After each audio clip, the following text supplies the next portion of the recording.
And a lot of people have been asking me, Kamala, what gives you hope? My answer includes people like you who stand up for one another, who never flinch when times get hope. My answer Flinch.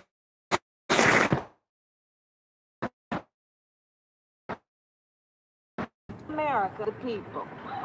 And right now, folks, we are being called upon to defend the truth of those very words.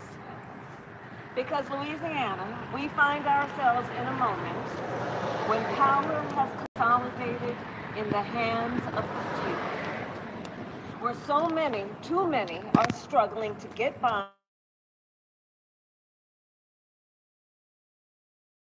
Trust in our economy, in our in many cases, lost trust in each other.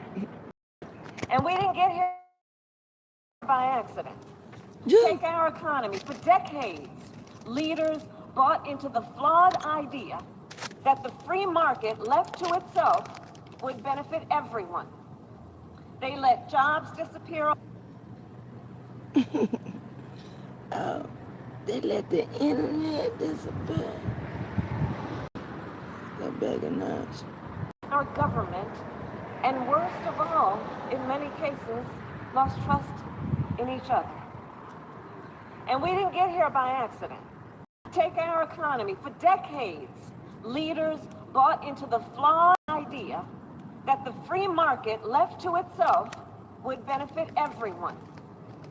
They let jobs disappear. I guess that's their main focus. Come on, internet. I did pay for my Wi-Fi. It's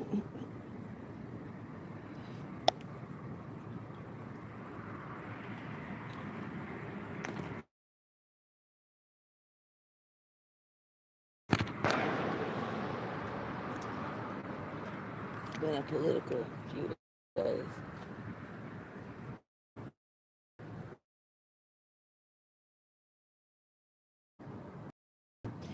They all got something to say at the same time. That's all right. Come on.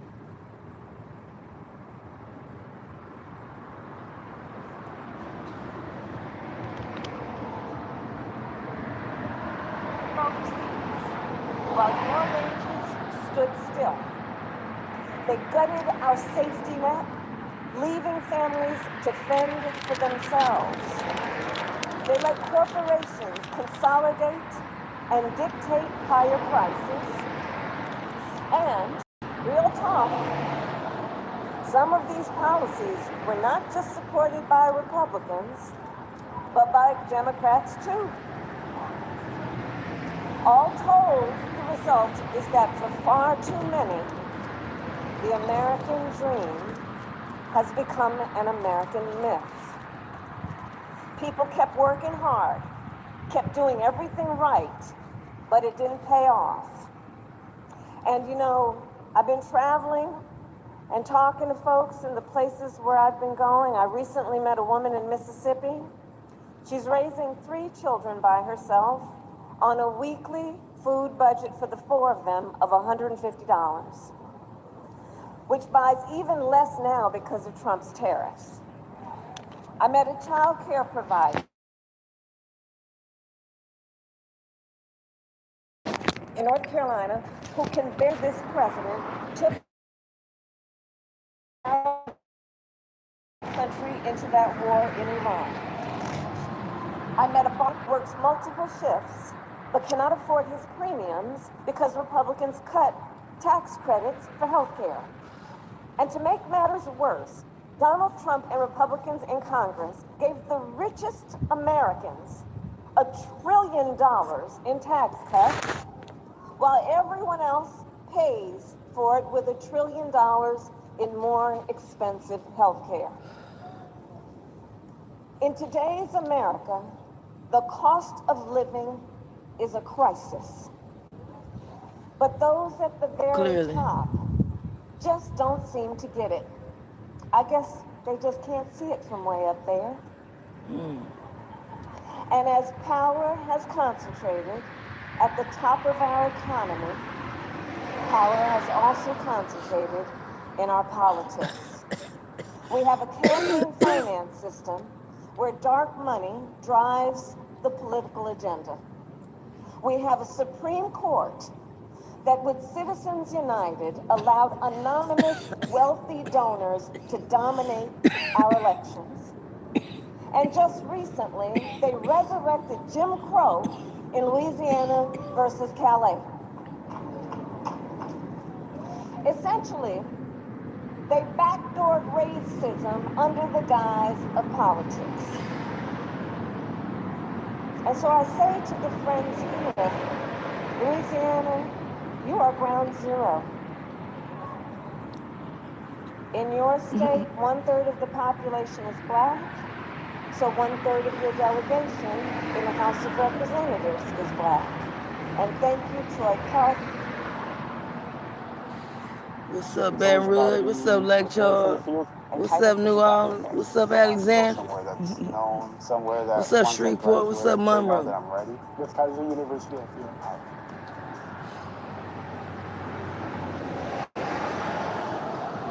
Carter and Cleo Fields.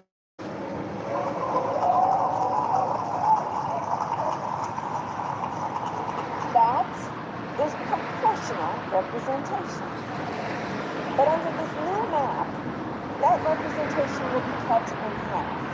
And nationally, over the next 6 years, 1/3 of the entire Congressional Black Caucus could be wiped off the map, stifling the voices of tens of millions of Americans.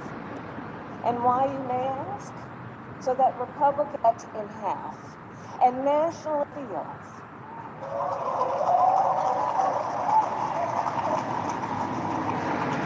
That is proportional representation.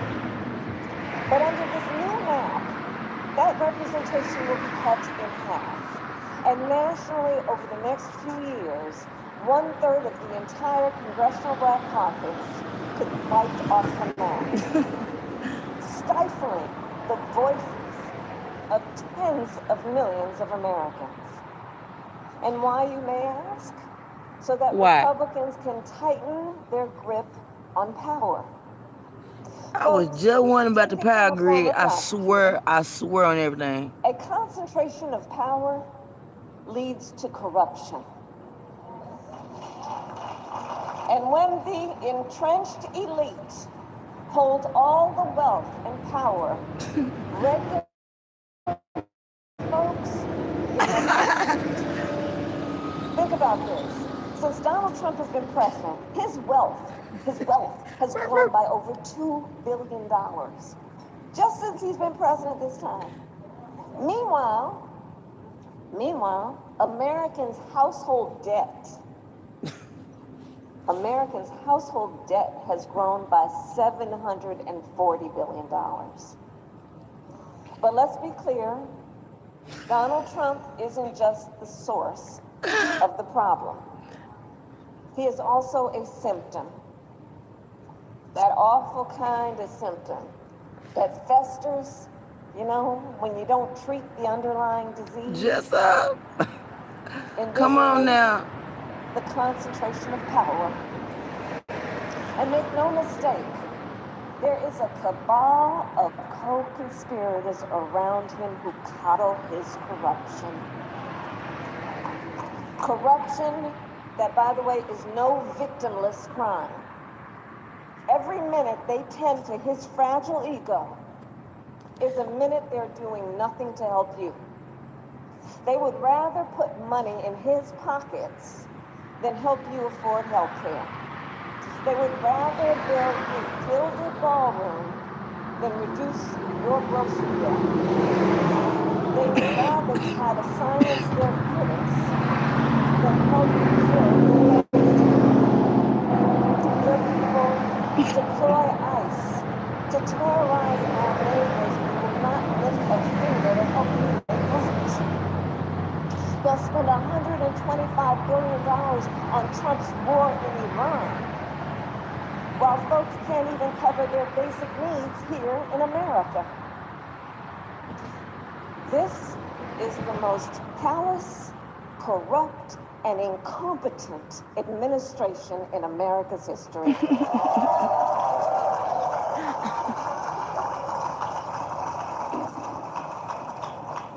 So it's a lot. And of course, the good news is that Donald Trump will be turned out. However,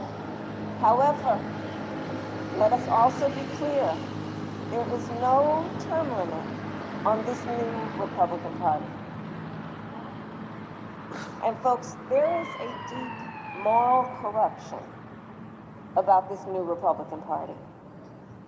It is a political movement grounded in their belief that power should belong to some, but not shared by all. Is she making this? They This a real? choose winners and losers. That's how they play.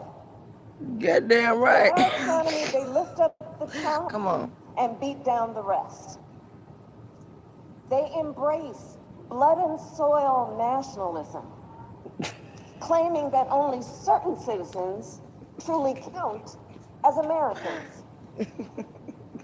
Corruption infects every level of their administration, from Trump's self-dealing to the guy who operates the teleprompter and then bet money on the words Trump would say.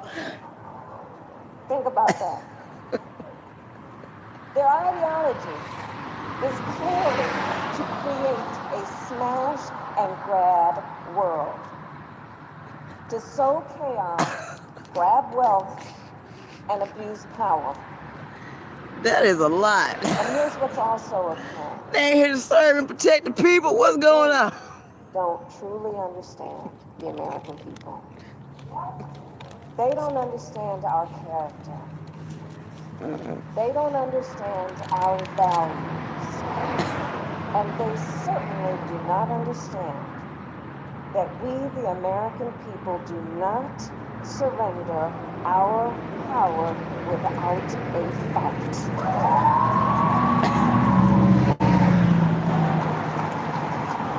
Oh, really? And as our charitable country people are saying, we want our leaders to fight.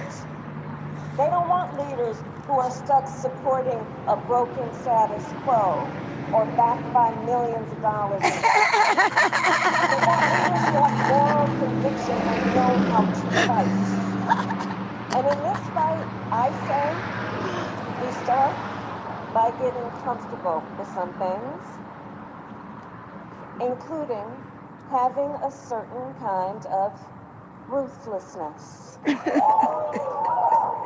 Now, I don't mean ruthlessness like the cruelty they show.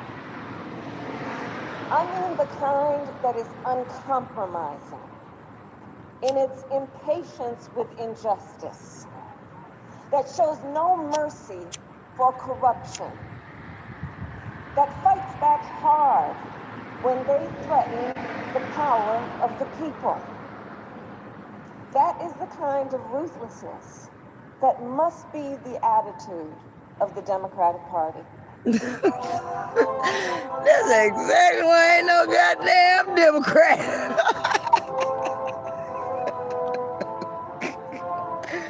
I don't know what she said, goddamn. Costs about $70. Ooh, Lord, that ain't even on my frequency, but I'm listening. Each of these marbles is going to be worth it.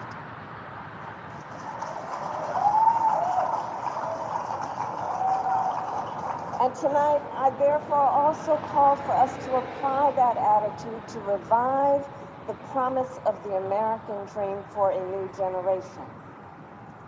That fundamental promise that when you work hard, opportunity will follow. And how do we get there? Well, it includes that we demand that our public dollars make housing and healthcare and childcare more affordable.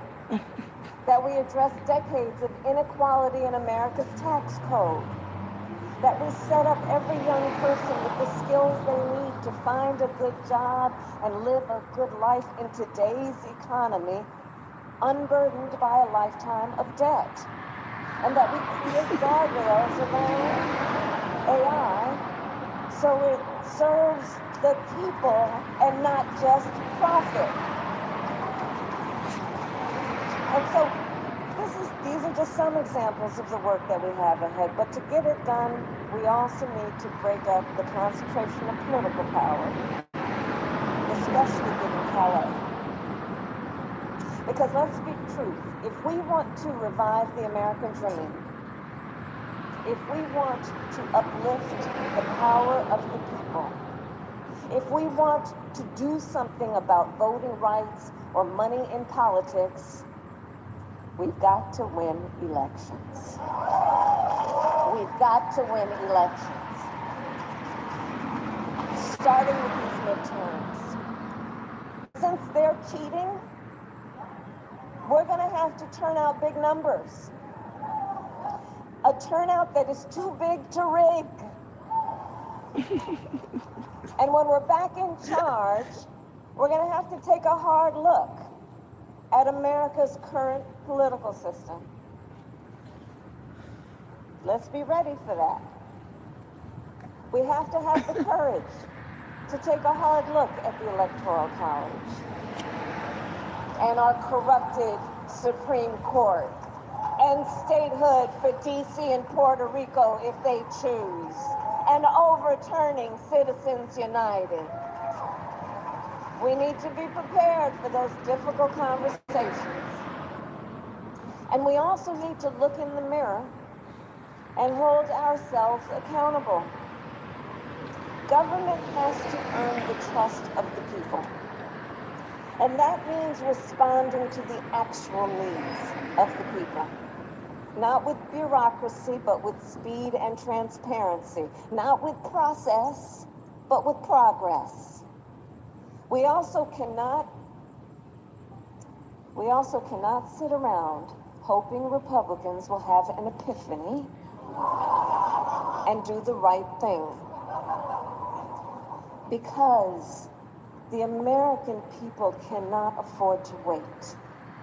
Your rent can't wait. Your grocery bill can't wait. That invoice from your son's child care center cannot wait. That bill from your mother's doctor cannot wait. People need leaders to get things done, and Democrats, we have a duty to get it done.